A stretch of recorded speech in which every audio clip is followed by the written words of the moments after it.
Arte e ciência. Por que essa invocação da arte e da ciência num mundo em que os cientistas e os técnicos, e até mesmo os artistas, a própria ciência e a própria arte, estão fortemente ao serviço das soberanias estabelecidas, quanto mais não seja pelas estruturas de financiamento, é que a arte, assim que atinge sua própria grandeza, seu próprio gênio, cria cadeias de descodificação e de desterritorialização que instauram, que fazem funcionar máquinas desejantes. Tome-se o exemplo da escola veneziana de pintura. Ao mesmo tempo que Veneza desenvolve o mais poderoso capitalismo mercantil até os confins de um Urstadt que lhe deixa uma ampla autonomia, sua pintura flui aparentemente num código bizantino em que até as linhas e as cores se subordinam a um significante que determina sua hierarquia como uma ordem vertical. Mas, em meados do século XV, quando o capitalismo veneziano enfrenta os primeiros sinais de seu declínio, algo eclode nessa pintura. Dir-se-ia que um novo mundo se abre, uma outra arte, em que as linhas se desterritorializam, em que as cores se descodificam, de modo que passam a remeter tão somente às relações que elas mantêm entre si e com as outras. Nasce uma organização horizontal ou transversal do quadro, com linhas de fuga ou de abertura. O corpo de Cristo é maquinado por todos os lados e de todas as maneiras, puxado de todos os lados, desempenhando o papel de corpo pleno sem órgão, lugar de enganche para todas as máquinas de desejo, lugar de exercícios sadomasoquistas,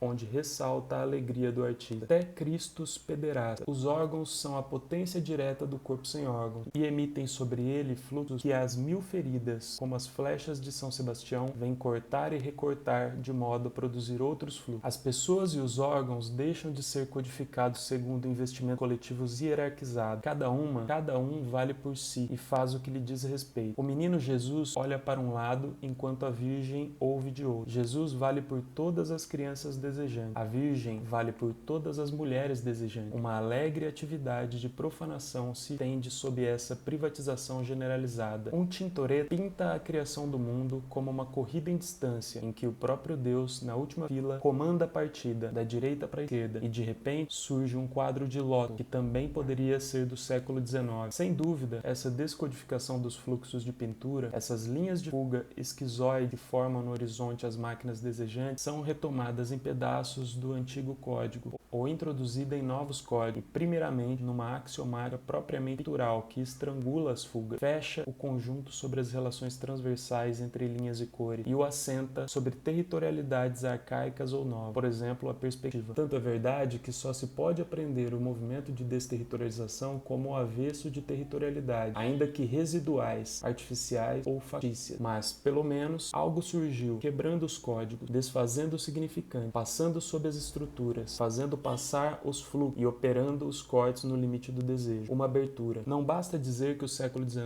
já está aí em pleno século XV, porque, analogamente, poder-se-ia dizer o mesmo do século XIX, e teria sido preciso dizê-lo também a respeito do Código Bizantino, sob o qual já passavam estranhos fluxos libertados, como vimos em relação ao pintor Joseph Turner, em relação a seus quadros mais completos, por vezes denominados quadros inacabados. Desde que há gênio, há algo operando uma abertura, que já não é de escola alguma, de tempo algum. A arte como processo sem objetivo, mas que se efetua como tal. Os códigos e seus significantes, as axiomáticas e suas estruturas, as figuras imaginárias que vêm preenchê-los, assim como as relações simbólicas que os avaliam, constituem conjuntos molares propriamente estéticos, caracterizados por objetivos, escolas e épocas que os reportam aos conjuntos sociais mais vastos, que aí encontram uma aplicação, e que por toda parte submetem a arte a uma grande máquina de soberania castradora, e que também para a arte há um polo de investimento reacionário, uma sombria organização paranoica edipiana narcísica. E há um uso sujo da pintura em torno do pequeno segredo. Mesmo na pintura abstrata, em que a axiomática dispensa as figuras, uma pintura cuja essência secreta é escatológica, uma pintura edipianizante, mesmo quando rompe com a Santa Trindade como imagem edipiana, uma pintura neurótica e neurotizante que faz do processo um objetivo, ou uma parada, uma interrupção, ou uma continuação no vazio. Essa pintura que hoje floresce sob o